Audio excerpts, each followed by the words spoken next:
And welcome to our community. Susie Thomas here with you this morning. And a special treat, we've got Steve Beatty, who's got one of the more interesting, more unusual jobs of anyone in our community. Good morning, Steve. Good morning. Well, we're going to get into that. But before you started carving fruit, you've had a really interesting life's journey. Absolutely. Now, let's just hear your story. Tell us about you. Absolutely.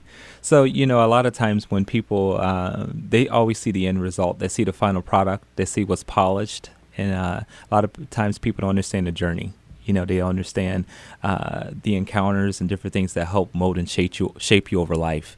And, I grew up in an environment where, both of my parents were divorced, but yet for the sake of the kids, they kind of stayed together. And it was a little bit of a rocky boat, to say the least.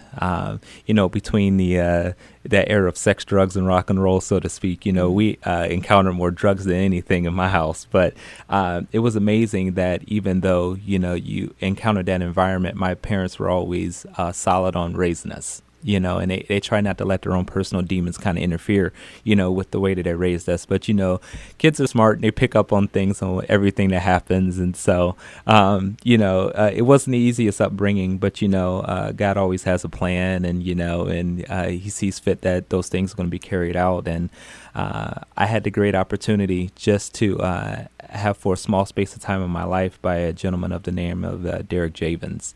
And we began to talk about this culinary journey. It starts with him. He had cancer, and one of the things he used to do was obviously go for chemo treatment. And afterwards, he would wake up kind of hungry, and and I would kind of just fix little snacks and different things for him. And I kind of started enjoying it, to be completely honest. And you fast forward, and now we're in high school. Me and Derek, and he's still battling cancer and still doing his chemo treatments. And I met a lady by the name of Rebecca Leibowitz from the President's Room at McKinley Senior High, and this lady probably had one of the largest impacts of my life when it comes to food. And she taught the vocational class during my junior and senior year, and this woman poured every ounce of her soul into me, from instruction, her life experiences, and every dream and every goal that she saw that can actually be manifested in me. This woman took me on college visits, helped me get scholarships to go to Pennsylvania Culinary, where I really furthered my career from a culinary base, but I owe so much to her. So there had to be that influence, because as you're talking, anyone who would meet you today, you would have no idea that you weren't getting that direction from parents, that there was another person injected into your life. At what point did you start to realize that something else was possible, that you were not relegated to continuing the pattern that your parents had set before you? Actually, that's where my my father and mother, I think sometimes as tricky as life can be, they had the wherewith that my mother at that time, she went into rehab, and to be able to straighten her life out. And then my father, he was actually the one at the age of 14 that really started to take us to church.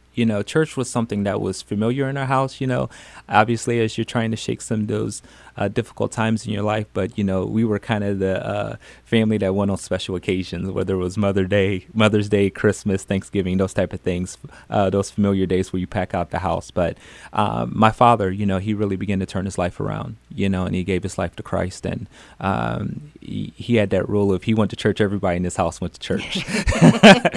And so, my father began to set such a great example when it comes to, the service and indebtedness and being grateful, for your life and what you have. And that's when you really begin to, push the envelope of what it means to be a servant. Yeah. Was he able to communicate that to your mother in some way? My parents have always, they've always been great friends. I always laugh, even now to this very day, how great of friends they are. My father, they still fuss at each other, and he brings her dinner and lunch and all these type of fun things. But it was one of those things where they definitely share their life stories about faith and, encouraging one another. So, I have to give them, nothing but love and admiration for the relationship aspect that they maintained over the years. So it's just so interesting how you describe that even though a divorced couple put children as a priority. How many children in your family? So there's a total of, I have 2 older brothers, and I still have my younger brother, Ty. Yeah. Mm-hmm. Yeah. And so they decided to still continue to parent together with the resources they had as best they could. Mm-hmm. And then how great that they were able to, or your father especially, was able to find the Lord and begin to direct the family in that direction. Oh, yeah, absolutely. What changes did you notice then in him as far as the tension in the home after that point? Well, although my parents were divorced and obviously they lived in separate homes, but, many times, my father, even though he saw conflict and how he would respond towards it, he wouldn't be so hot-headed, but sometimes, he would hit me with a scripture or something like that. I'm looking at him like, who's this guy, So definitely, just his temperament, and how his words were seasoned with grace, so to speak, and definitely just that instruction and that just kind of how he began to set the example for me, of being a man. How old were you when you saw this transformation in your dad? That was 14. Wow. Yeah. And that's a very formidable age. Oh, yeah. How did that affect school and your relationship with your other friends and so forth? Well, one of the things that I admired about my dad is that, when I was in junior high school, I would never forget this. My uncle, Cope, he's not literally a blood uncle, but we call him Uncle Cope, is that when my dad began to change his life and, he began to get off drugs and so on and so forth, Cope, his road partner, his road dog, invited us to live with him. And so my dad, my brother, and myself, my brother Darnell at that time was, grown and on his own, but Corey and myself, my dad, we slept in a queen size bed in a bedroom. Wow. And we did that my junior and senior, when I was my 7th and 8th grade year in junior high. And my dad was working midnights. And I began to see how he was trying to transform his life around. And so with that effort, and, even though we were sleeping three guys, in a bed, together, but my dad was trying to actually make his life a better, example for his kids. So. Steve Beatty is the Director of Food Services at Mount Union University of Mount Union. Correct. And an amazing story. So you went on to somehow learn to cook well enough, just making snacks for a sick friend, and beyond that, what took you? Help us connect the dots from those points to working now at Mount Union? Yeah. One thing that I was always impressed upon is that every man has to have a man in his life. And even though if it's not a father, it's a friend, every man needs a mentor and someone to look up to. And so a gentleman by the name of Carlos Morris, who's a local pastor in the area at Greater Bethel Apostolic Church, that's my man. And so he's more of my accountability partner and different things like that, and obviously he's mature in the faith and different things like that. But when things begin to get rough and possibly get off sidetrack, he's the guy who keeps me in line. And so, from culinary school, and on is that when I was 19, I started in contract management. And so, and then which kind of led into fruit and vegetable carving as a side bluff, because when I was 19, I got this job as a chef. And I put out some pieces of garde-manger that I got at using a pumpkin carving kit, and the owner fell in love doing banquets. And so fast forward, I have a son, Seth, and I decide that I'm going to enter into a fruit and vegetable carving competition. I really have been doing it for a little bit of time, but I really haven't taken it that seriously. And so I enter a contest with about 14 to 16 competitors, and I take 4th place. Wow. And it's hilarious because this is where graffiti carving kind of birthed, because they were like, well, who are you? And I'm like, I'm just Steve. And they're like, well, what else do you do? And I was like, I work at a university. And so everyone's like, oh. And so then the carving entity came about.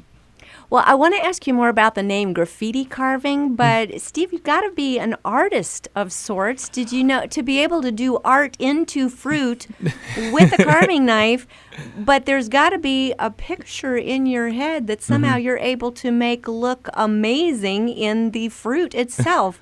Did you know you were an artist before you started doing this? Here's the God honest truth, and I tell people this, and sometimes I physically have to show them, is that I cannot draw, I cannot sketch, I cannot do anything to save my life. It's pretty pathetic, to be honest. But it's something about, when I see a piece of fruit, or vegetable or ice or butter or tallow, is that I literally see, an image and I begin just to whittle away at it. And so, and then I begin to block in things and I just kind of roll with what that product gives me back. And so whether it's some areas might be a little firmer and I'm able to get at some better detail, and some areas might be a little softer. And so I got to be a little bit more delicate with it. But from an artistic standpoint, I'm horrible. You do not want me to draw anything for you, paint anything. And yet you make these works of art out of fruits and absolutely. Vegetables, both? Yes, you absolutely. work with both.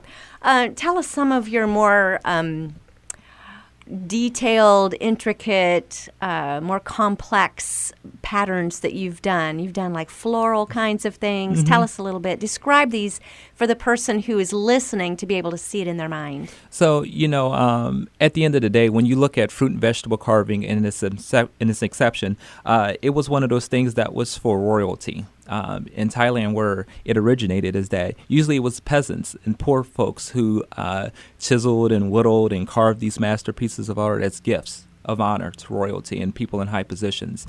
And so although they weren't rich, obviously financially, they had these great talents in which they would invest, into people, of influence. And so when I began to study and look back, they were so delicate. And so it was 3D, and it was as likeness as the real thing.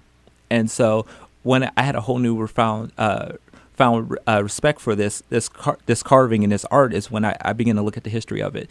And much like ministry is, I looked at that. My mentor told me, he says, Steve, one day your hands are going to do great things. And he began to talk to me about David and how David wanted to build a house for God. And he says, you can't because there's too much blood on your hands. And he began to David began to talk about how his hands were just full of war. And so, but God blessed his hands. And he says, because of the battles and the things that you have done, there will be peace in your son's day. And so with that being said is that, God bless my hands to do some great things when it comes to carving. And so to be able to do those realistic floral designs, and that's what I'm well known for in the industry, is that to be able to do flowers and different creatures and make them realistic, that's kind of my niche, definitely. Just amazing. Where does the name graffiti carving come from? So, growing up, I admire art in itself, but something about graffiti is when you can walk by an empty, vacant, a lot of times discarded piece of a canvas, a lot of times. And some of these artists, they create some great murals and different things. And so, but one of the cool things about it is that the art is up to that creator, it's up to that artist. And so it's about tagging and putting a unique signature on something. And that's sometimes what I think about myself and my art is that, I'm young and I'm hip and I'm fun. And I'm about, taking that piece of fruit that's a blank canvas and tagging it. And no matter who comes through, that area, they get a chance to see it and it sends a message. So graffiti carving. So very cool. Yeah. Yeah. And a young dad with a imminent new baby on the way. Correct. And, I want to get to your own parenting on the other side of this break because you're quite an awesome role model as far as a father, too. We're visiting with Steve Beatty, Director of Food Services. Is that close enough? At University of Mount Union. Culinary artist and fruit carver. We're going to be speaking with him more about something pretty exciting happening tonight. In the meantime, you're listening to Our Community.